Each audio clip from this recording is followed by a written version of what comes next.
உங்களுக்கு 9ஆம் இடத்தில் இருக்கக்கூடிய ராகுவை குரு பார்க்கிறார். அப்போ என்ன ஆகும்? இது அதிர்ஷ்டஸ்தானமாக கொடுக்கப்படுகிறது. அப்போது தெளிவான அதிர்ஷ்டம், தேவையில்லாத டிஸ்டர்பன்சஸ் எல்லாம் போய் ஒரு நீட்டான கிளியரான ஒரு அதிர்ஷ்டம் அப்படிங்கிறது உங்களுக்கு கண்டிப்பாக ஏற்படும். சுக்கிரன் முதல்ல சொந்த வீட்டை பார்க்குறார், அப்புறம் சொந்த வீட்டுக்கு வரப்போகிறார். அப்போது ஒரு சிலர் குறிப்பாக இந்த வெளிநாட்டில் இருக்கிறவங்கெல்லாம் பார்த்தோம் அப்படின்னா, இல்லை பெரிய பாம்பே டெல்லி மாதிரி மெட்ரோஸில் இருக்கிறவங்க கூட ஒரு எக்ஸ்ட்ரா ஃப்ரெண்ட்ஷிப்பு, ஒரு ஆஃப்டர் மேரேஜ் ஃப்ரெண்ட்ஷிப்பு, அப்படியே ஒரு டைம் பாஸ் இப்படி நல்லா சொல்லி கொண்டிருந்தீர்கள் அப்படின்னா துண்டாக உங்களுடைய லைஃப் பார்ட்னர் உங்களை தூக்கி விடுவார். கூடுதல் கவனம் அப்படிங்கிறத நீங்கள் இந்த இடத்தில் எடுத்துக்கொள்ள வேண்டும். குழந்தைகள் சூப்பர் டூப்பர் படிப்பில் இருக்கக்கூடிய நபர்கள், புத்திசாலித்தனத்தை குறிகாட்டக்கூடிய கிரகமே உங்க கிரகம் புதன் தான் பிரதர். அதற்குத்தான் பிரதர் புத்தி காரகன்னு பேர்.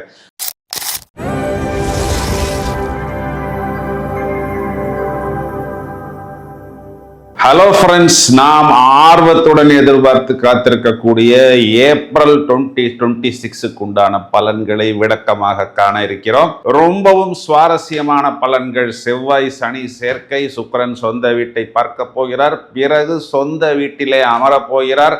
புதன் என்ற கிரகத்திற்கு நீசபங்க ராஜயோகம், சுக்கிரன் ஆட்சி, இதை தவிர கிரகமாலிகா யோகம் அப்படிங்கிற ஒரு யோகமும் இருக்கிறது. ஹலோ ஃப்ரெண்ட்ஸ், மிதுன ராசிக்கு இந்த ஏப்ரல் மாதத்துக்கு உண்டான பலன்களை பிரித்து மேய்வதற்கு தயாராக இருக்கிறோம். என்னென்ன ப்ளஸ் பாயிண்ட்ஸ்னு வரிசையாக பார்ப்போம். 1-10 பரிவர்த்தனை.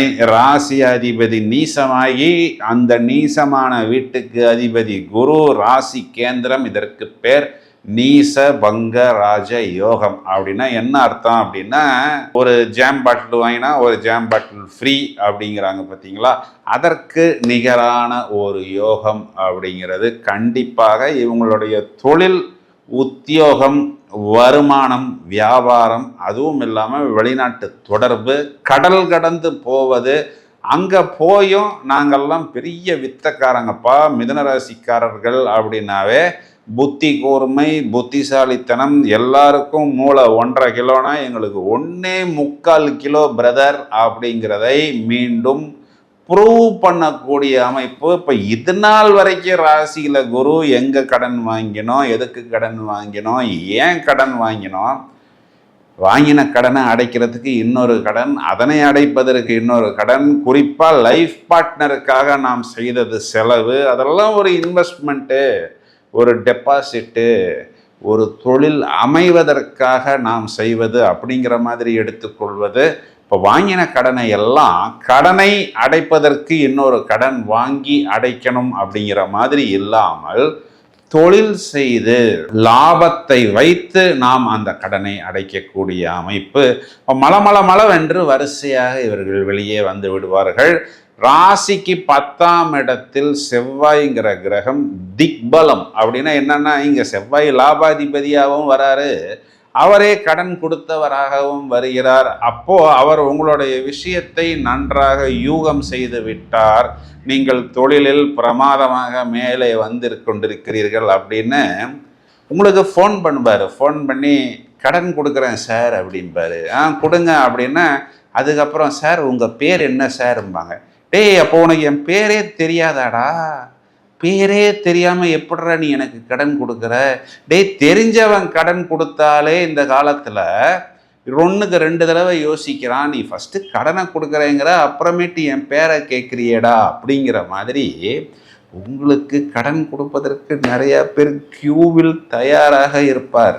வேணாம் பிரதர், எங்களுக்கு தேவையில்லை பிரதர், எங்களுக்கு இங்கே தொழிலையே வருமானம் வந்துக்கிட்டு இருக்கு பிரதர், லாபாதிபதி எங்களுக்கு தொழில் ஸ்தானத்தில் வந்து அமர்ந்திருக்கிறது, பாக்யாதிபதி தொழில் ஸ்தானத்தில், பாக்யாதிபதி பாக்யஸ்தானத்தை தொழில் அதிபதி பார்த்துக்கிட்டு இருக்கிறாங்க. இதுக்கு பேர் வந்து தர்மாதிபதி யோகம்.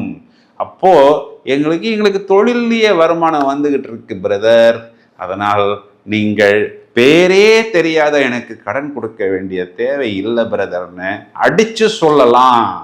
ஏன் அப்படின்னா, உங்களுக்கு வெற்றி ஸ்தானாதிபதி லாபத்தில். இதுக்கு என்ன அர்த்தம் அப்படின்னா, பயணத்தால் ஆதாயம், பயணத்தால் லாபம், அரசாங்கத்தால் லாபம், இளைய சகோதரரால் லாபம், கவர்மெண்ட் ஆர்டரு, கவர்மெண்ட் கான்ட்ராக்ட், சூரியன் பித்ருக்காரகன் அப்பாவால், அப்பாவுடைய சொத்துக்களால், பூர்வீகத்தால் லாபம், ஆதாயம். அது எது அப்படின்னா, சும்மா நானும் கச்சேரிக்கு போனேன் அப்படிங்கிற மாதிரி பேருக்கு ஒரு லாபம் கிடையாது. இதுக்கு பேரு உச்ச லாபம். இது 3ஆம் அதிபதி. அப்போ வெறும் லாபம் மட்டும் இல்லாமல் பெயர், புகழ், அந்தஸ்து, கீர்த்தி அப்படின்னு வரிசையாக சொல்லிக்கொண்டே போகலாம். அந்த அளவுக்கு பல என்று மினுமினுவென்று இருக்கக்கூடிய அமைப்பு. இதையும் தவிர இன்னொரு ப்ளஸ் பாயிண்ட் என்னன்னா, சுக்கிரன் சொந்த வீட்டை பார்க்கிறார். பிறகு அவர் சொந்த வீட்டில் வந்து அமரப்போகிறார். இதற்கு ஒரு நம்மளுடைய கம்ஃபர்ட்டுக்கு, நம்மளுடைய லக்ஸுரிக்கு, அதாவது அயன சயன போஜனம் அப்படின்னு சொல்கிறது. அப்போது ஒரு நல்ல லாபத்தை, ஒரு சந்தோஷத்தை நாம் அனுபவிக்கக்கூடிய அமைப்பு. அது பயணங்களாக இருக்கலாம், வெளிநாட்டு தொடர்புகளாக இருக்கலாம், இல்லை நல்ல ஒரு லக்ஸுரி வெஹிக்கிள் வாங்கிறது, நல்ல உணவு, உடை, இந்த மாதிரி உல்லாசத்தை நீங்கள் எதெல்லாம் உல்லாசம்னு நினைக்கிறீர்களோ அதற்குண்டான சுக்கிரன் முதல்ல லாபத்தில், பிறகு அவர் ஆட்சியில் வந்து அமருகிறார். அப்போ 3ஆம் இடத்தில் கேதுங்கும் பொழுது பயணம் வந்து தெளிவாகவும், தேவையில்லாத விஷயங்களுக்குள் நாம் மூக்கை நுழைக்காதவராகவும், பிறகு உங்களுக்கு 9ஆம் இடத்தில் இருக்கக்கூடிய ராகுவை குரு பார்க்கிறார். அப்ப என்ன ஆகும்? இது அதிர்ஷ்டஸ்தானமாக கொடுக்கப்படுகிறது.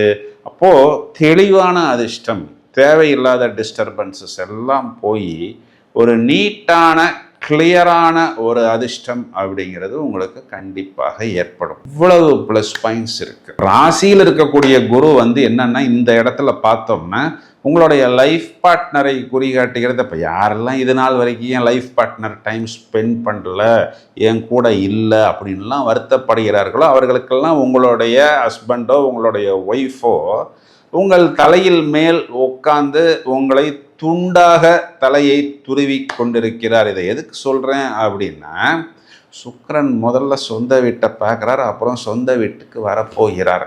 அப்போது ஒரு சிலர், குறிப்பாக இந்த வெளிநாட்டில் இருக்கிறவங்கெல்லாம் பார்த்தோம் அப்படின்னா, இல்லை பெரிய பாம்பே, டெல்லி மாதிரி மெட்ரோஸில் இருக்கிறவங்க கூட ஒரு எக்ஸ்ட்ரா ஃப்ரெண்ட்ஷிப்பு, ஒரு ஆஃப்டர் மேரேஜ் ஃப்ரெண்ட்ஷிப்பு, அப்படியே ஒரு டைம் பாஸ் இப்படி நல்லா சொல்லி கொண்டிருந்தீர்கள் அப்படின்னா, துண்டாக உங்களுடைய லைஃப் பார்ட்னர் உங்களை தூக்கி விடுவார். கூடுதல் கவனம் அப்படிங்கிறத நீங்கள் இந்த இடத்தில் எடுத்துக்கொள்ள வேண்டும்.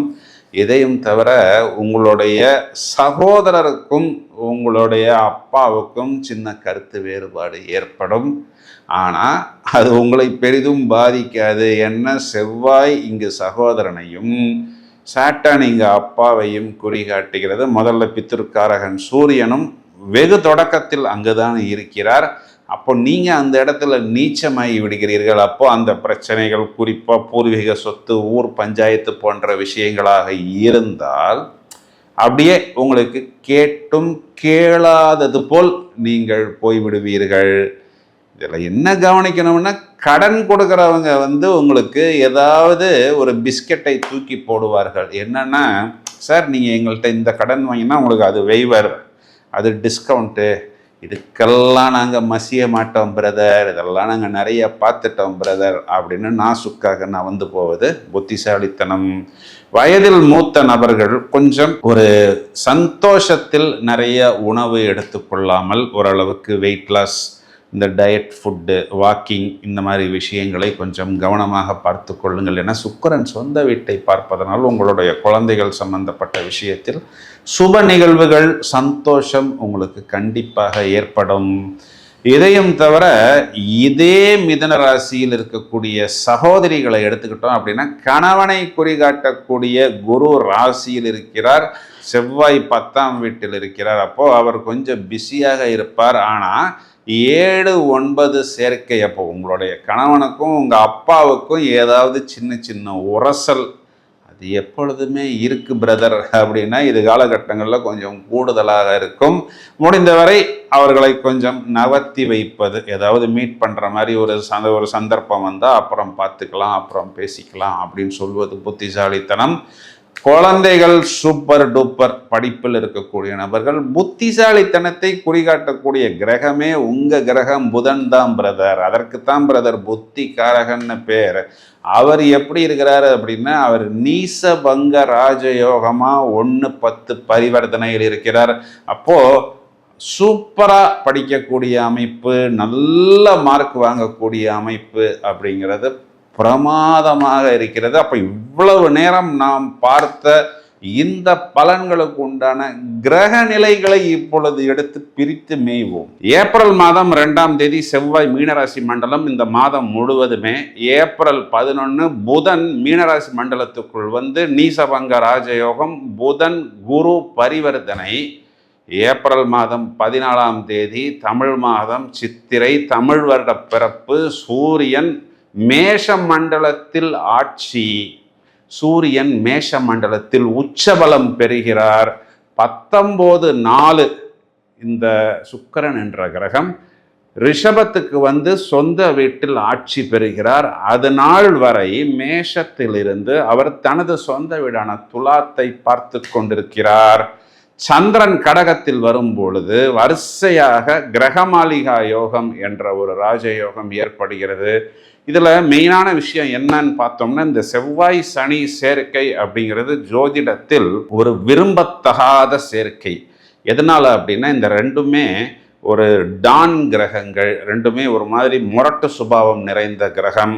இந்த 2 கிரகங்கள் சேர்ந்தாலும் பார்த்தாலும் ஜோதிடத்தில் இது ஒரு விபத்துன்னு தான் சொல்லப்படுகிறது. ஏன் அப்படின்னா, சனி வீட்டில் செவ்வாய் உச்சம், சனி வீட்டில் செவ்வாய் சமம் என்ற அந்தஸ்து பெறுகிறது. செவ்வாய் வீட்டில் சனி என்ற கிரகத்திற்கு நீசம், நீச்சன், டெபிலிட்டேட்டட் பர்சன் அப்படிங்கிற ஒரு அமைப்பு வருகிறது. அப்போ சாட்டானுக்கு வந்து என்னன்னா, செவ்வாயை பொறுத்தவரை நீனும் என்னை போல் ஒரு அசுப கிரகம் தான், உன்னை போய் தளபதி, கமாண்டோ, சேனாதிபதி, படைத்தலைவன், போர் வீரன் இப்படியெல்லாம் சொல்றாங்க, ஆனால் என்னை போய் நீஜன்னு சொல்றாங்களே அப்படிங்கிற ஒரு கோபம் இருந்து கொண்டு தான் இருக்கிறது. வாய்ப்பு கிடைக்கும் பொழுது இந்த சாட்டான் என்ன பண்ணுவாருன்னா, செவ்வாயை சேர்ந்தாலோ செவ்வாயை பார்த்தாலோ விபத்தை ஏற்படுத்தி விடுவார்.